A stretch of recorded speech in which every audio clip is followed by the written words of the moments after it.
대통령께서 약속하셨다. 한동훈 국민의힘 대표가 윤석열, 김건희 부부에게 바친 사실상의 항복 선언이자 당대표 포기 선언입니다. 그간 대통령을 비판하던 친한계 인사들, 보수 언론들조차 하루아침에 말을 바꿔서 대통령이 한 대표의 입장을 전격 수용했다고 떠들기 시작했습니다.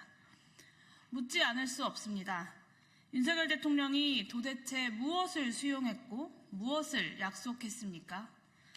국민 눈높이에 맞는 담화가 되어야 한다라는 한동훈 대표의 요구도, 전면적 인적 쇄신과 특별감찰관 임명에 대한 약속도 이루어지지 않았습니다.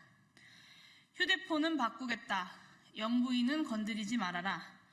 이 두 가지가 사실상 전부 아닙니까?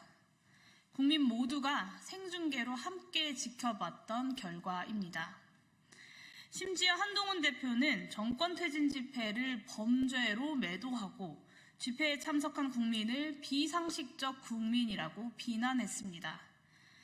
국민 눈높이에 맞는 변화를 약속했던 한동훈 대표가 끝내 국민이 아닌 용산의 눈높이를 선택한 것입니다. 그렇게 상식을 강조하시니 또 한 번 묻겠습니다.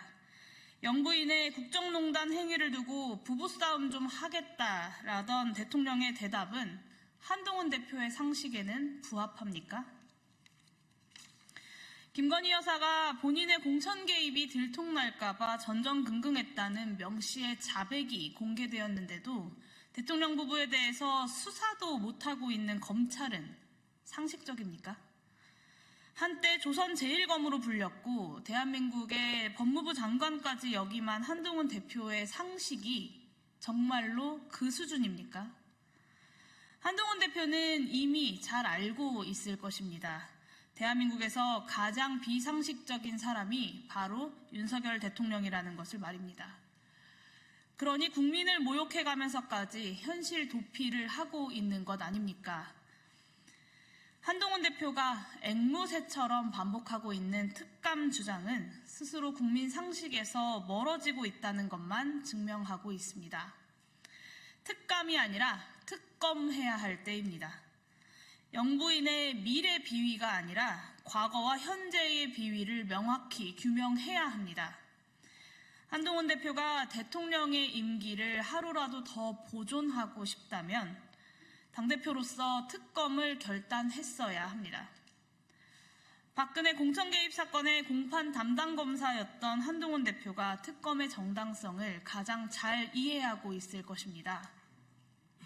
심지어 2018년 한동훈 검사는 윤석열 검사와 함께 이명박 대통령의 뇌물수수죄를 기소해 유죄를 이끌어냈습니다. 당시 재판부는 검찰의 상소를 받아들여서 대통령 후보 경선 승리부터 취임 이전까지의 기간은 대통령이 될 자의 지위이므로 공천 관련 금품수수 시 처벌 대상이다 라고 하는 아주 상식적인 판결을 이끌어냈습니다. 저는 한동훈 검사의 그런 판단에 깊이 동의합니다. 국민도 그러할 것입니다. 경선 승리 직후부터 공무원이 될 자라고 보는 것이 재판부의 상식인데 당선인 신분으로 저질렀던 공천 개입이 어떻게 유죄가 아닐 수 있겠습니까? 그런데 검사 한동훈의 판단과 당대표 한동훈의 판단이 이다지도 다른 이유는 도대체 무엇입니까? 한동훈 대표가 착각하고 계신 것이 있습니다. 오늘날 한동훈 대표가 그 자리에 올라 있는 것은 국민의힘 당원들과 보수 지지자들조차 보수가 살려면 윤석열 대통령의 폭주를 멈춰야 한다라고 판단했기 때문입니다. 보수를 제대로 쇄신해달라고 하는 국민들의 마지막 기대가 있었기 때문에 한동훈 대표가 당선된 것입니다. 한동훈 대표가 앉아있는 그 자리의 무게가 그렇게도 무거운 것입니다. 그러나 한동훈 대표는 끝내 민심을 배반했습니다.